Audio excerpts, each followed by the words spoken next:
Good morning, everyone. Welcome to this year's legislative kickoff event powered by Blue Cross Blue Shield of Tennessee. My name is Justin Groenert. I am the Vice President of Public Policy here at the Chattanooga Chamber, and I am excited to have the Southeast Tennessee delegation with us today to talk about what is already an interesting legislative session that kicked off in early January. What we're going to do is we'll go around the horn and let each legislator kind of talk a little bit about who they are, what they're working on this legislative session, and we'll get into some questions. Senator Watson, we'll start with you. Great, thank you, Justin, and thank you for putting this together. I regret that we're not able to do this live. I like those. I enjoy those meetings with the chamber folks, but. I'm Senator Bo Watson. I represent the 11th Senate District, which was changed a little bit yesterday with the Senate's adoption of our redistricting map. It still has to go to our colleagues in the House, and then to the governor for his signature. So within the next month or so, I should have a somewhat similar but a little bit different district. I'll be representing some new folks. I'm the chairman of the Senate Finance Ways and Means Committee, which means I spend the majority of my time working on budgetary items, working with my colleagues from Hamilton County and the hopes and needs that we have here in the southeast part of the state and trying to fund those as best we can. And then, of course, working with Senate and House leadership on the legislative priorities, budget priorities that each of those chambers have. And then, of course, working with the Governor Lee and the administration and their proposal. Governor Lee will be presenting the State of the State address, not this Monday, but the next Monday. I would encourage everyone on the call to listen in and watch, because it is at that session that the governor will present his budget to the legislature. And then from that point forward, myself and my colleagues, we will be spending the next roughly 2.5-3 months working our way through the budgetary items. Individually, I spend most of my time, like I said, on the budget. I'm very engaged in the conversation about school funding and how we're going to do school funding. Chairman Hazelwood and I sit on the steering committee. A couple of the members of the delegation sit on some of the subcommittees. That will take a lot of time and energy. And then, of course, I will carry legislation in the Senate for some of my House colleagues. Representative Smith and I work a lot together on legislation. Representative Vidal, who's new to the delegation, will be needing some Senate sponsorship. I know Senator Gardenhire and I will be working with him. And lastly, I'd say, we try and I try to, as best I can, to keep my pulse on what's going on in our home community. And so meetings like this and hearing from folks of the chamber really are helpful to us. And I know, Senator, speaking to that, you have hosted 2 listening sessions on the BEP funding piece. And I think you have a couple more scheduled, correct? Right. So, yes, over the course, the Department of Education has had meetings all across the state for the past, 6 or 8 weeks. I want to know what the people of Hamilton County think. So a week ago, I was in Red Bank and Senator Gardenhire joined me there. Last night, I was in Hickson at Ava's house and Representative Smith joined me there. Next week, we will be at Collegedale Commons. And then the following week, we will be at the Highway 58 Volunteer Fire Department there on Highway 58. And I've spread the meetings out across the district so that I have different audiences. The purpose of the meeting is really just to hear from the public about what they think of we should be funding in K-12 education and how we should be funding it.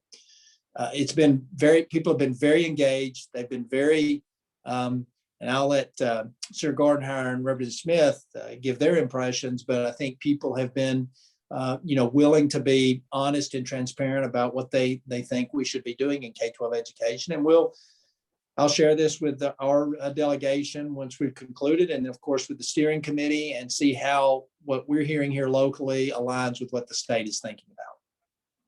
Great. I just want to make sure you get a plug in for those. I think that's a great opportunity for folks to engage. So once a staffer, always a staffer, Senator. I appreciate it. Senator Gardenhire, let's kick it to you. What are some of your priorities for this legislative session? Well, for the past 8 or so years, I was blessed to have Mike Carter in the House, and I carried a lot of his legal bills.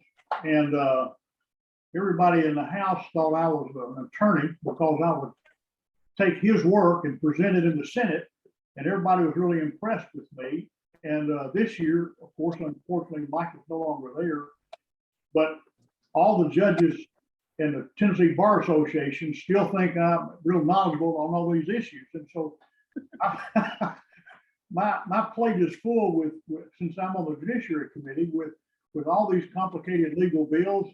For instance, Chancellor Amperton has me carrying one on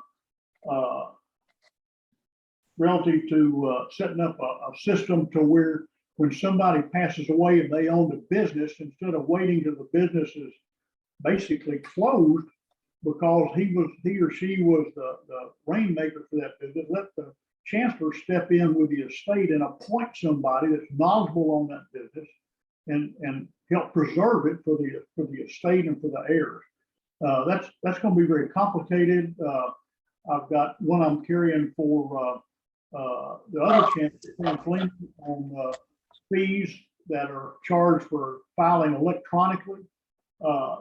Those are some of the things. I got some domestic abuse, financial abuse, and public records, open record type laws that I'm carrying, and along with human trafficking for the Women's Fund in the state of Tennessee. And then for Mark Gravitt, I've got one on the County Commission, County Register of Deeds statewide for the commission that they have to give up to the state that they think ought to stay local and help pay for their expenses over the as they collect these things. Those are the type of things I'm working on. The State Bar Association brought me 2 bills on defining what legal fees are, who they should be assessed to kind of streamline and take away all the anxiety during a divorce. And also with J.B. Bennett, I've got a bill I'm carrying for him with that has to do with video conferencing of mediation. And a lot of these I'm carrying with our local delegation. So those are some of the things I'm working on. I'm on finance with Senator Watson. He does a tremendous amount of work on that stuff. I'm carrying Patsy and I will be continuing to part of my printer decided after 30 minutes to print something up while we're sitting here. So Senator Hazelwood, Representative Hazelwood and I are carrying a bill to increase the disability workers like Orange Grove and Black Ridges and Cleveland a little bit more for their pay this year. We were able to get them a $2.50 raise last year in the budget, which was a huge hit. $78 or so million just for that across the state of Tennessee, and those people are very deserving. So those are some of the things I'm working on, and along with my finance committee assignments that Senator Watson gives me, I will rotate off as being chairman of fiscal review and become vice chairman of fiscal review. The House and the Senate rotate every year, and we'll be running the meetings of that organization as we look at all the contracts that are brought before the state. I'm on also the judiciary, and I'm on state and local, which regulates all the state and local bills that come through. Great, thank you, sir. Representative Akeem, you're next up on my screen, so I'll kick it to you. What are some of your priorities for session? All right, thank you so much. I too like the opportunity to be a part of events of this nature. Let me first let you know some of the committees that I'm on. Health Committee, Higher Ed, and Education Administration. Now, some of the areas are bills that I've already filed 2 bills. One is dealing with a response to instruction intervention, meaning children the opportunity is there to identify any academic needs early instead of waiting years later to find out there's an issue, there's a problem. I'm working with Senator Gilmore on a election bill that deals with same-day registration or updates, like dealing with addresses, changes, and so forth. And before a person is purged, that the election commissions would check the electronic registration information center. Some of the other bills, just off the top, that I'll be working on that I do plan to file. One is dealing with domestic violence, where we're requesting that instead of an individual just making bail and going back to a location where the victim is, they're going to have to wait 24 hours. That will be at the discretion of the magistrate or judge involved in that process. But what we're trying to do is give a cool down time, as opposed to a person going right back into that location. I will be bringing a Black History bill. I think it's something that's a benefit to everyone in our state. I'm going to use the term is trimmed down so that maybe there'll be more clarity as to what it is we're trying to do. And I also have an intent to bring forth a healthcare bill.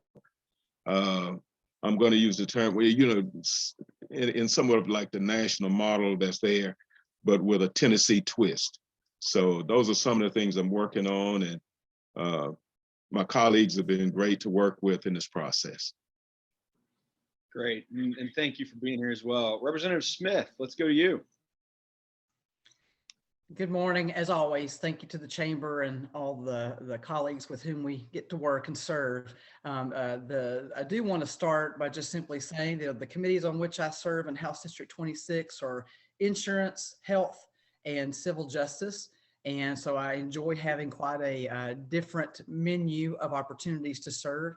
I did enjoy last night one of the Hickson listening sessions hosted by Senator Watson. One of the things I'd like to emphasize with two remaining, please attend those, because while we might think that there might be a stereotypical menu or discussion point, it's really been informative. The approach that Senator Watson takes is we sit and listen and take notes, and everyone offers their thoughts. And there's some really terrific ideas coming from all sorts of folks. As Todd laughs, maybe he talked a little bit more than I did, but it was a fantastic opportunity for parents and teachers and everybody. The emphasis that I have for the legislative session ahead is the number one issue that I'm working on. Actually, I'm praying that it won't be a bill. I've worked for 3 years with the governor's office on a program that would take the program that licenses a certified nursing aide and their discipline to pull it closer to a licensed practical nurse and pull that closer to a registered nurse. And my colleague, Greg Vidal, and our other colleague, Esther Helton, have been working with me on this for this year. But the governor's office, I met the second time yesterday. I think they're looking strongly at putting it in there.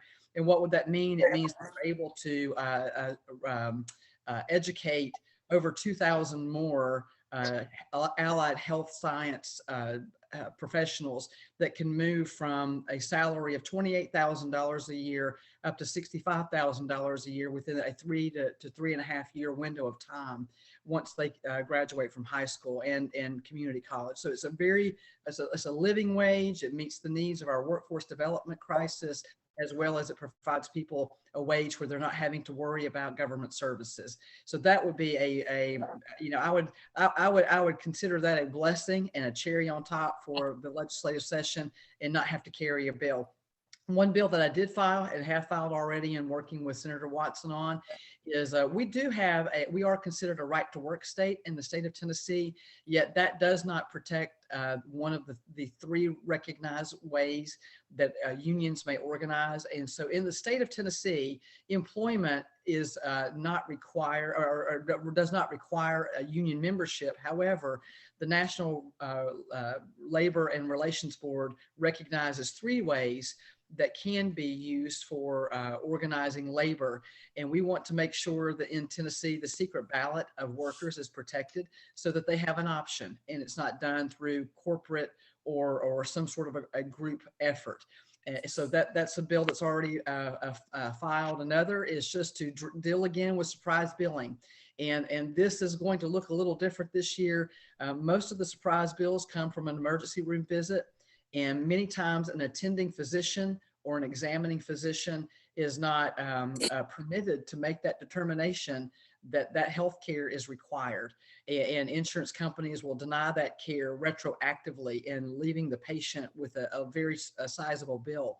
And so this is a piece of legislation that just takes the federal definition used in EMTALA, a federal law that says the emergency services as deemed to stabilize a patient, et cetera, life-threatening situation would be covered in the state of Tennessee. And so that will hopefully begin to address some of the issues on uncovered bills. And then finally, working with Senator Gardenhire on a couple of those bills relative to the judiciary. But I'm also someone, I love animals, and you may see a furry tail fly through this house here momentarily of our beast. But I'm carrying another bill dealing with animal abuse. And so just kind of a broad spectrum. And there will be other bills that are filed. But again, my number one priority is to bring every resource possible back to our citizens of Hamilton County to make everybody thrive, regardless of station and education. So I think that we've got a delegation that's committed to doing the same. So can't wait to hear your questions. And that's a good point, Representative Smith. I will note that for those of you that are watching out there, the Q&A function is open. So if you do have any questions and we have time to get through some of those, please put those in there and I will take a look at that. Representative Vital was going to go, but you just jumped off. So hopefully he'll come back and we'll jump in. Senator Watson, while we still have you, Senator Gardenhire, you're on the Finance Committee as well. You know, we've obviously seen a huge influx of cash come into the state from the federal government. What do you sort of foresee? How do you see some of those monies impacting the budget situation in the state? I'll let you answer that, Senator Watson, and then I'll jump it back over to Representative Vital. All right.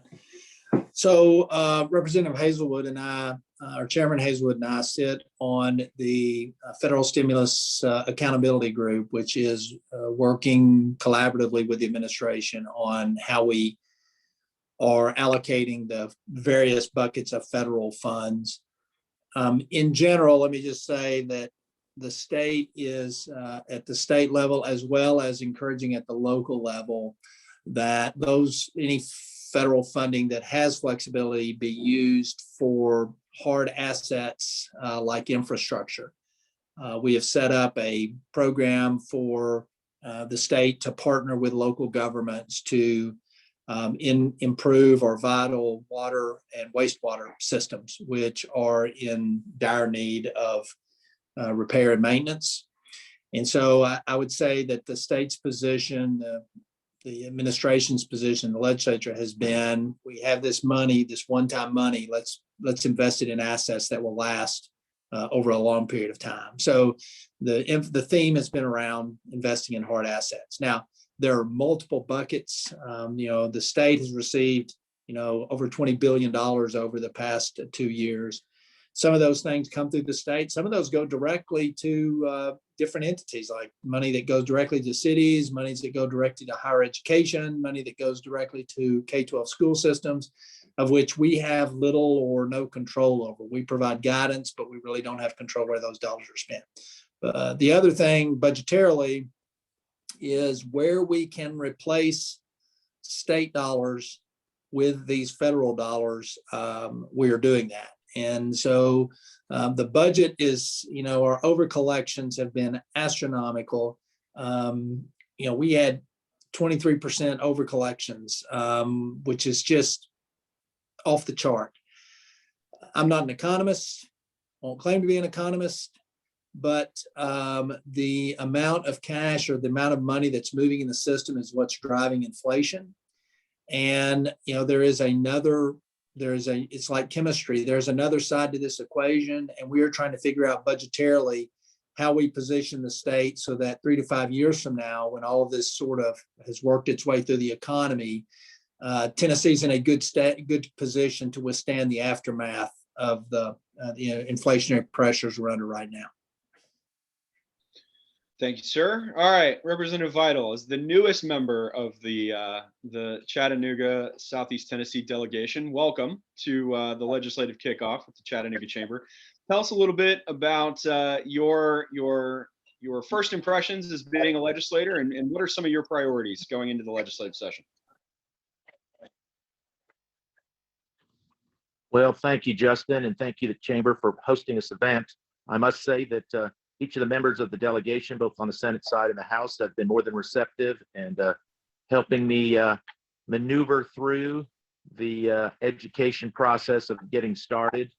My primary function has been to catch up on a lot of the constituency issues that were in the pipeline that people from District 29 needed following up on since the passing of Carter, and appreciate the handoff from Joan Carter going forward. Initially, the Speaker has recently appointed me to three primary committees: Commerce, Transportation, and Ag and Natural Resources. So that allows me to become familiar with things relative to business. Obviously, transportation is an important issue as we talk about infrastructure, and then Ag and Natural Resources allows me involved in issues related to land planning and the resources that make Tennessee such a great place to be attractive to people to live, our state parks and TWRA, and issues related there. So some I've have been primarily associated with bills that are sponsoring with the process and the committees. So I'm learning a lot, listening a lot, hearing a lot from constituents. And I must say that, again, both senators and the members of the House have locally really been receptive, helping me get ready to represent. So I look forward to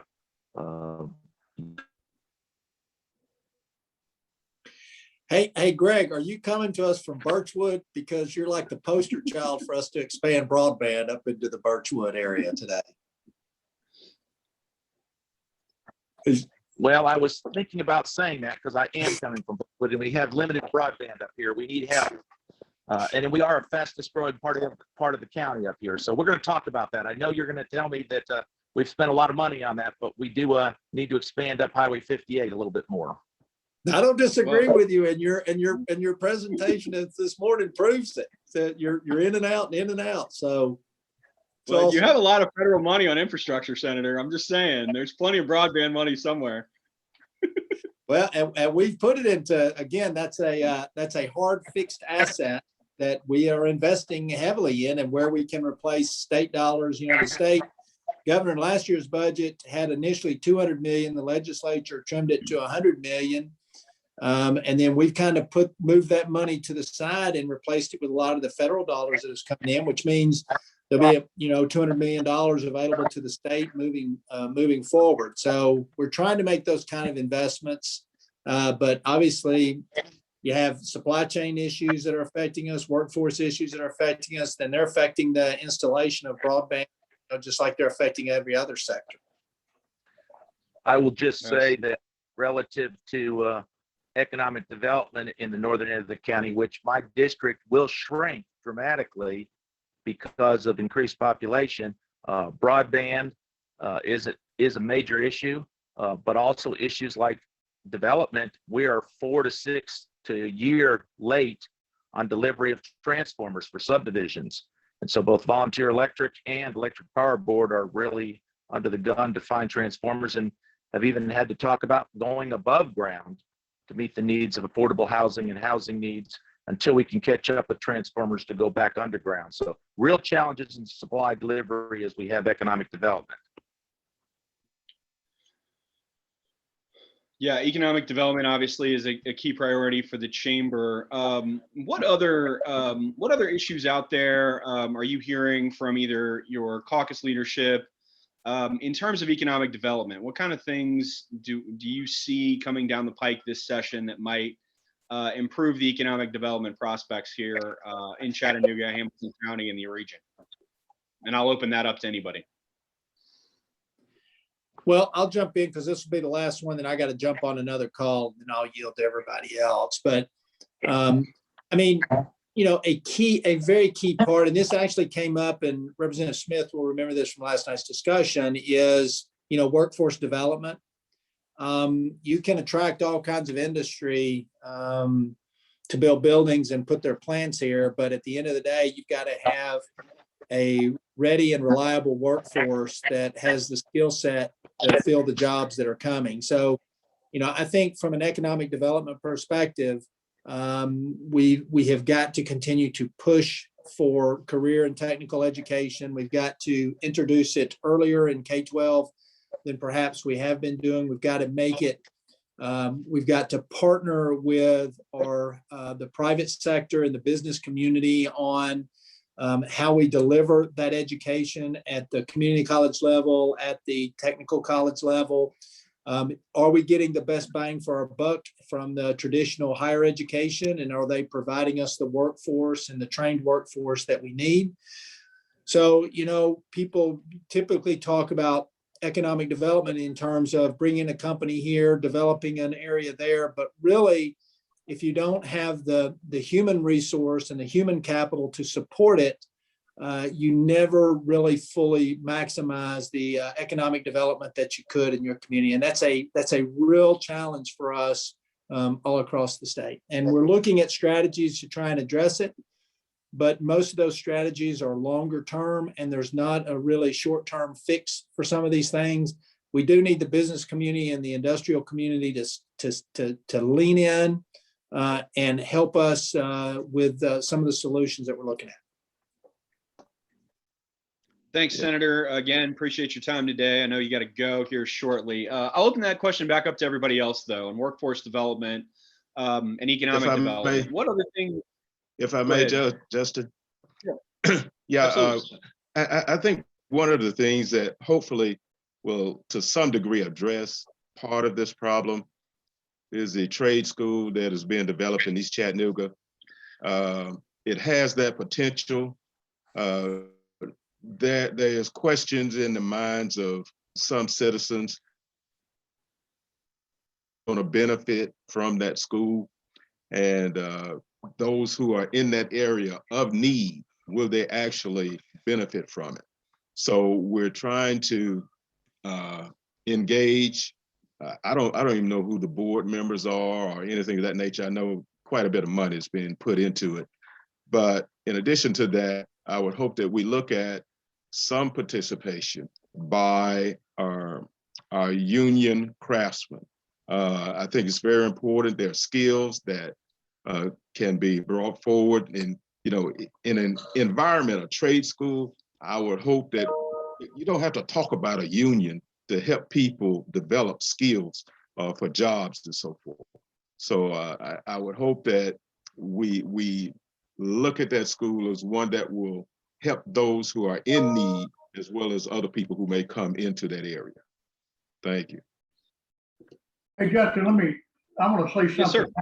I want to say something nice about Bo now that he's off the call. Otherwise, I would refrain.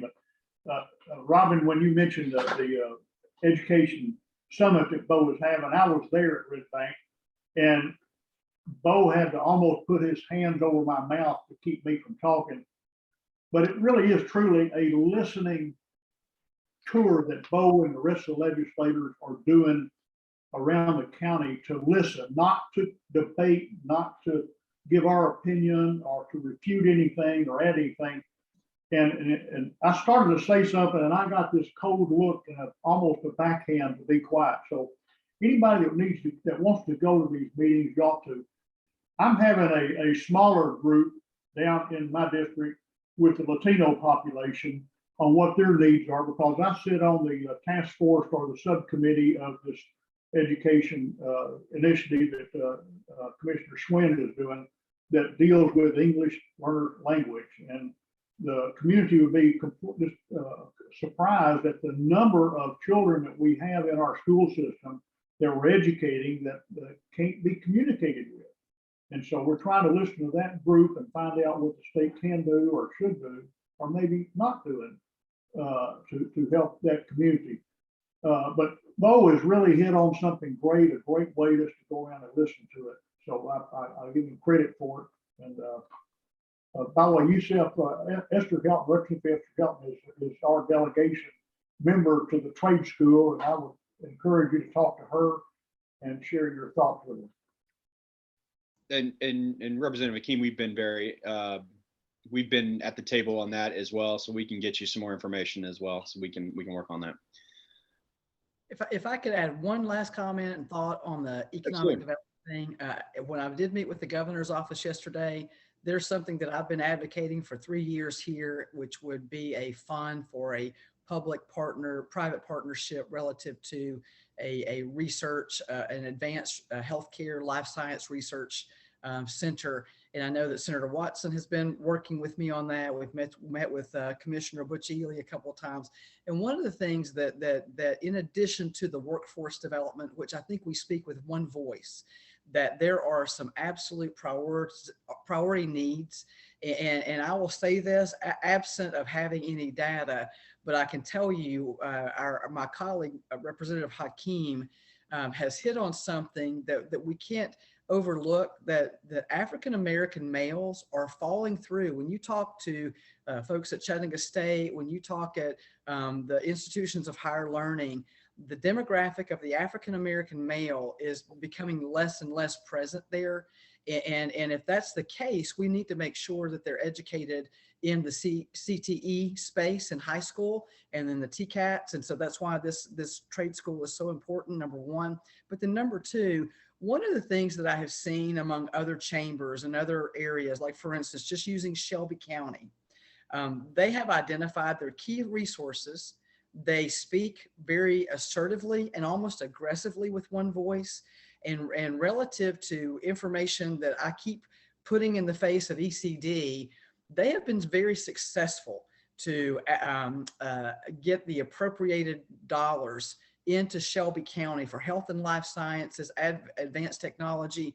And so what I would really ask for the people on this call is, I understand that I represent House District 26, but so what? I'm a Hamilton Countyan. We need to work to make sure all resources come here to benefit this area. We really need to begin speaking with one voice as Hamilton Countryans and really abandon this idea about this district, this nonprofit, that nonprofit, this cause, that cause, because when we begin to build these silos and restructure this competitive turf, we really harm our cause. And where that's showing up is when we as a delegation go into the limited funding, we need everyone advocating for any and every resource to come to Hamilton County. And so I would just ask for the assistance of everyone on this call to really prioritize this county, because I believe that we live in the best place in this state. I will forever believe that. And as long as I'm able to serve, I'm going to fight for every resource to come here. But I have an envy in my heart to see how that some other areas are more effective getting so much funding. And so just understand, I'm willing to partner with you, but I'd ask for you to increase your volume a little bit to bring resources here. Thank you. Yeah, Robin hit on something very important for the Hamilton County area.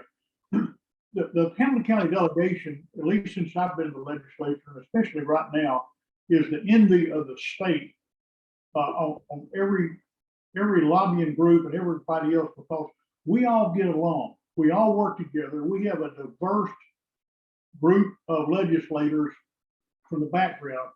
You got Youssef, who's had extensive experience in the criminal justice system, with his background, he's been on the different boards and things. You've got Esther and Robin and Bo, they're in healthcare. You've got Greg is in health, not healthcare, but senior care. And let me point something out. One of the big initiatives that we're looking at is what to do with Moccasin Bend Hospital and that area. And luckily, Greg has that background of construction of those types of facilities. He's got the background of the hospital, it's not hospital, but senior care type facilities and all that. And he's taking the lead on that. And you got Bo with his healthcare expertise, and Robin with hers, and Patsy with her business background and extensive interest in nonprofits. And nonprofits are always coming to the state, and she has a great eye to cut through all the rhetoric and find out who's really needing and everything else. So we have a great group of legislators that all work together, and we don't have public fights. We don't have all that stuff. We work in unison. If we agree, we agree. If we don't agree, we just stay quiet. We work for the betterment of the community. I can vouch for that, being in the hallways as much as I am, and I do think that is one of the things that makes us a great part of the state. Representative Vital, Senator Gardenhire brought up Moccasin Bend. Do you want to talk a little bit about kind of where that's at and what we can expect out of the legislature as it pertains to Moccasin Bend? Well, obviously, the discussion involving Moccasin Bend will involve both the state, the National Park Service, City of Chattanooga, and there are several different proposals for the relocation. Obviously, we have real challenges after COVID and the pandemic related to mental health needs. We have a physical campus that is deteriorated. We have mental health challenges and approaches to dealing with mental health that have moved away from the large institutional model that we saw prevalent in the 50s and 60s.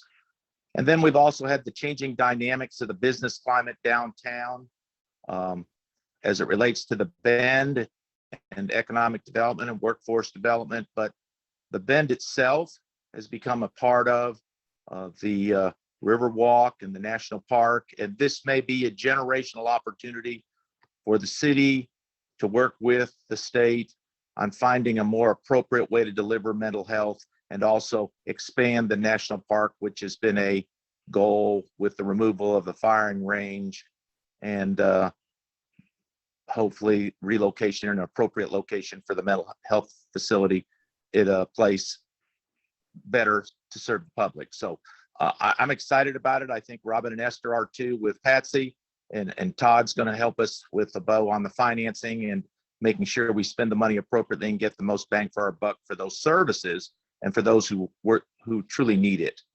So that's kind of an update right now. Great, thank you, sir. Yesterday marked the 2-year anniversary of the first COVID case in the country, and obviously we are still in a pandemic.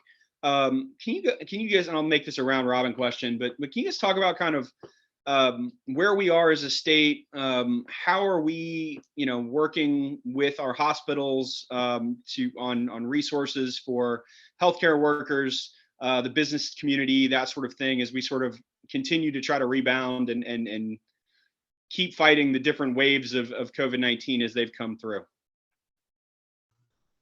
I'll take the lead on this one because I was actually sitting in a hearing yesterday, a day before yesterday, actually, with the Commissioner of Health, Dr. Lisa Piercy, and she has given us an update that the Omicron case count seems to be at a plateau. She also made the observation that this is the variant that will help us move closer to herd immunity, because there is value in natural immunity as the acquired immunity through shots and boosters, vaccines and boosters continues, and that effort continues. I think that the frustration that we've all felt, whether you're a legislator, whether you work like my colleague Greg Vital in the private space of putting healthcare workers at the bedside of people, or if you're Senator Watson, who is at the bedside of clients and patients, the frustration is we have turned this virus into a political tool, and we have abandoned the good of public health. And I have expressed a lot of opinion that public health has begun to fail when we rely on mandates and the force of government instead of education. I am a BSN. I practice clinically. I've worked in healthcare for decades.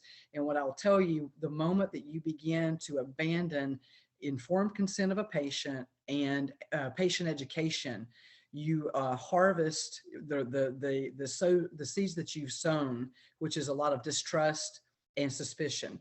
And so unfortunately, where we are right now, we're going to have to rely on the acquired immunity of natural immunity, coupled with any ongoing efforts which have made a big difference with the vaccines and the boosters. And those need to continue to move forward. And I do think that here in Tennessee, just looking at our economic numbers, whether it be unemployment, whether it be job availability, kids in schools, those numbers continue to show strength compared to other states. Ideally, we're not where we need to be. We absolutely are not. But when you look at other states, there is something here, and I think it's just called the resilience of Tennesseans. But understand, I think that at the core of all of this is that COVID became a political talking point, and I don't know that we're able to get past that.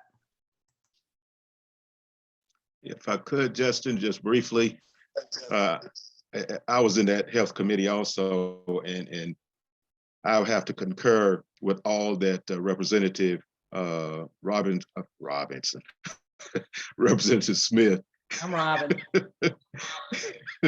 has shared with us. And I would only add that that education piece is so important. And you asked a question about impact on hospitals. I believe I'm correct when I say those persons who are not vaccinated are the majority of those persons who are in hospital beds. And I guess one of the concerns within the hospital, along with staffing, is the availability of staff to help people who have heart attacks or other concerns. So I would hope that the education piece and the lessening of politics in the process would happen so that that balance can take place, because right now, I think like other states, we are overburdened in our hospitals in regards to who we can serve. And so hopefully we'll move past that. Thank you. Obviously, we went through a special session last fall. The business community had some concerns with some of the legislation that was passed, and I want to say that there were tweaks to those bills that were made at the request of the business community. Is there any talk of tweaking any of those bills now that we've had some time to look at them over, the Christmas holiday? Is there any talk of modifying those at all?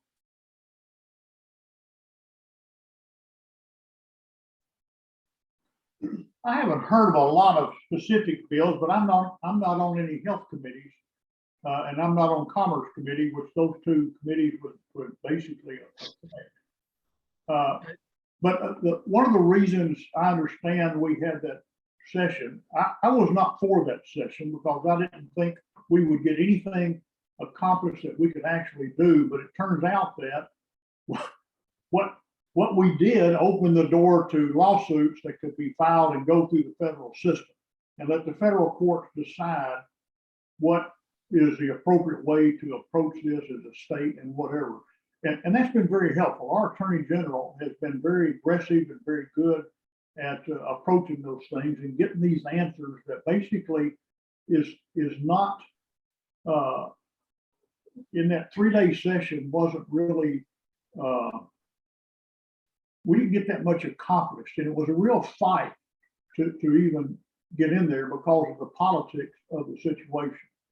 I don't know if that answers your question. I haven't heard of any, but maybe those on the health committees, on the commerce committees might have seen something come through. I haven't seen anything.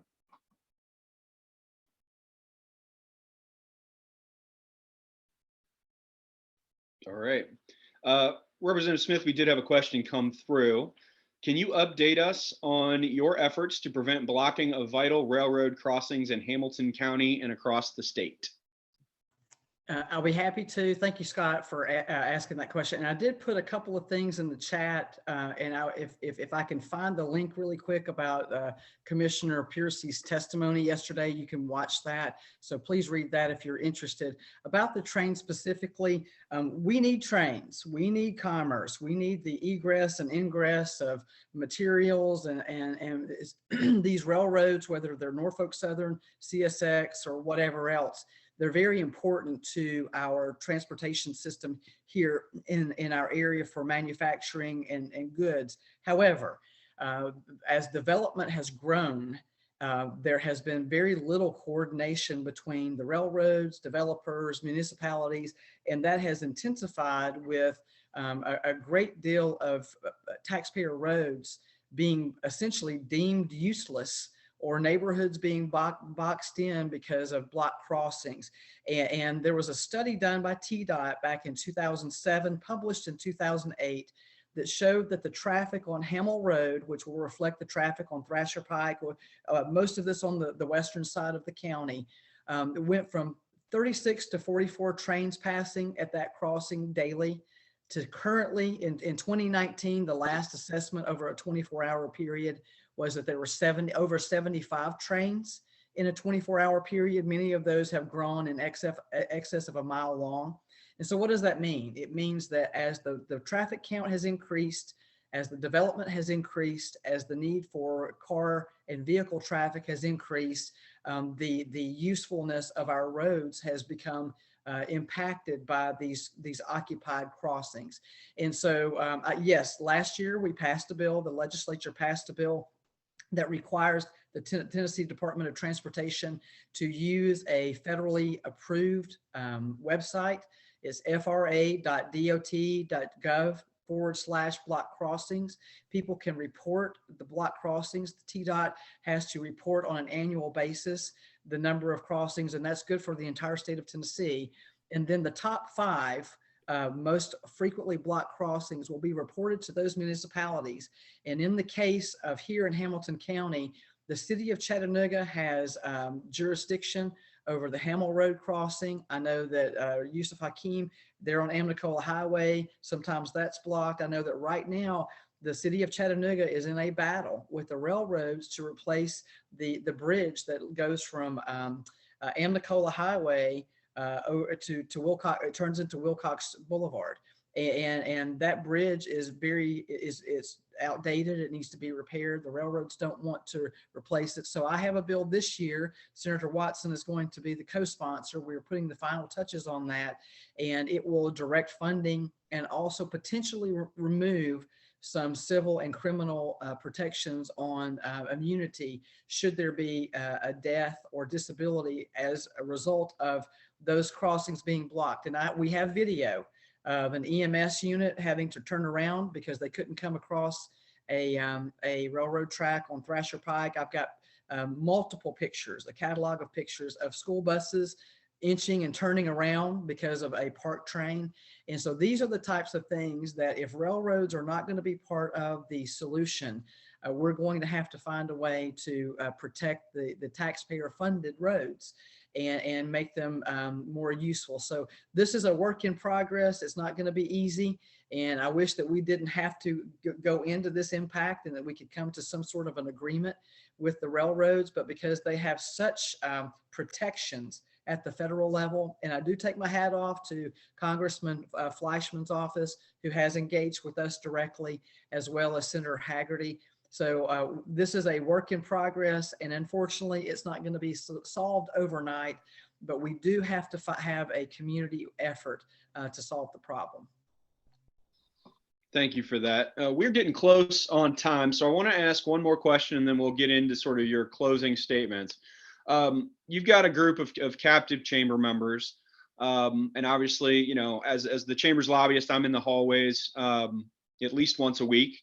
What are some ways that our members can be of benefit and use to you in your role as a state legislator? What are some of those things that they can do to either inform you or help you get to a decision? I'll let Senator Gardenhire, I'll let you kind of start, and we'll go around the room. Well, I would say, don't wait to the last minute when a bill is being heard or a special session is called to contact us. By that time, the horse is out of the barn. Take that special session on the COVID we had. We didn't hear a lot from the members until almost a week or two before we started voting on it. And those people that were very passionate and concerned on an individual basis, they have been working the halls and the emails and the phone calls and the letters of the legislators for months ahead of time. And so I would encourage you, if you have a thought, and don't play defense, be offensive. Don't offend us, but I mean, get on the offense and get your wishes known to us early. When session starts, I get between 200 and 300 emails a day. And that's just almost impossible to go through my emails every night and answer them and read them. A lot of them are form emails, but y'all can contact us, have these type of meetings more often during the year, especially before the session starts, so we can get a good idea of what's going on ahead of time. Probably next year would be good to have one, maybe in October and then in January again. That's just my thought on the best way to do it. It's a great idea. Representative Akeem. Really, question is there much more I could add than what Senator Gardenhire said. It is important that we hear from you early on as we're forming potential bills and interest and concern to you. So I would concur and agree with those comments of Senator Gardenhire. Robin, Greg, you guys have anything to add, or did Senator Gardenhire answer it pretty well?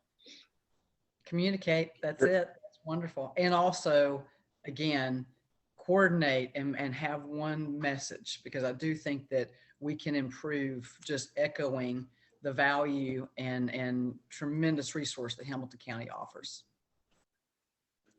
I would just say communication is obviously the most important.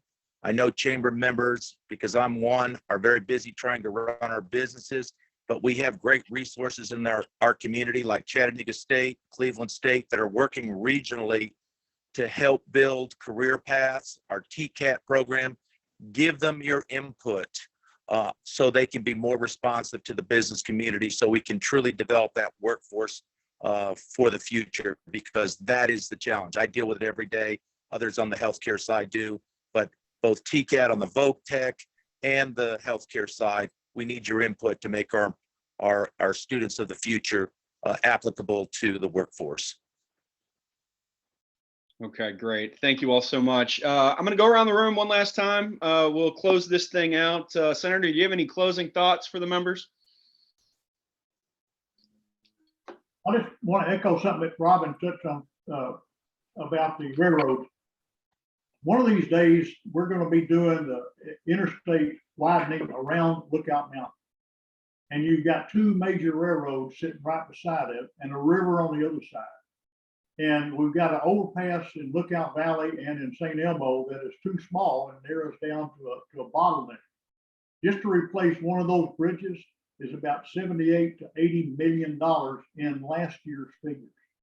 So in order to stop any kind of real traffic jam in the future, something needs to be done about those railroad bridges. But this is the type of things that gives us good education and questions on what we need to be looking for. Thank you very much for having me. Representative Akeem. Thank you. I guess it's like preaching to the choir, but I think we all need to be continually concerned and interested in what we call food deserts, raising people above that economic level of unemployment and need. I think it bodes well for us when it comes to people paying taxes if they have jobs, if they children are nourished. So I guess I'm talking about those people needs. I know the chamber members participate in United Way and other things, so let's keep those kinds of things in the forefront also, because people needs gets us where we want to be, I believe, economically. Thank you. Thank you, sir. Representative Smith. Again, just my sincerest thanks. Just note too that I put in the chat box the link to the testimony of the department's testimony. You'll have to navigate through that from Wednesday if you're interested in the COVID update about the state. But one thing to kind of tag team with Representative Hakeem, we talk a lot about programs and we talk a lot about resources, but we forget the fact that they exist to serve Tennesseans. And Tennessee government has no money. It's the money of Tennesseans.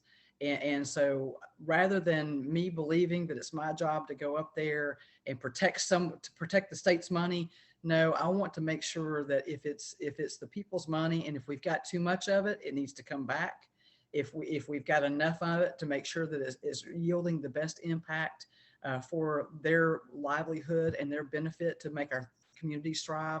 And again, I will be unabashedly loyal to our home county, because I really do think that we have an asset and a group of assets here that are unparalleled. I just know that it's about time for Hamilton County to be recognized as a state leader and to get a little more funding. So y'all know the bone I'm gnawing on right now, and I'm going to keep doing it.